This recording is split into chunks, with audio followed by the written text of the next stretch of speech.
Всички стихии, казва Парацелс, имат душа и живот. Обитателите на стихиите се наричат елементи. Те не са по-ниско от човека, но нямат безсмъртна душа. Те са силите на природата. Те произвеждат и помагат за всичко, което ние желаем да се случи. Човекът се състои от елементи. Те са част от нас. Водата, огъня, въздуха и земята.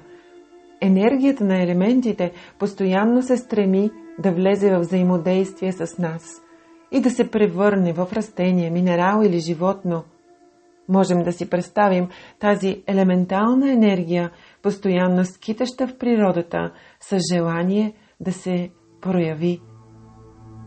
Огнените елементали са духовете на огъня и тяхното име е саламандри. Те са съставени от финни частици огън, невидима енергия на космическия огън на сътворението. Всеки един от тях носи жива енергия за активност и действие. Обитават само огнените си домове, живеят в огнените езици, във вулканите.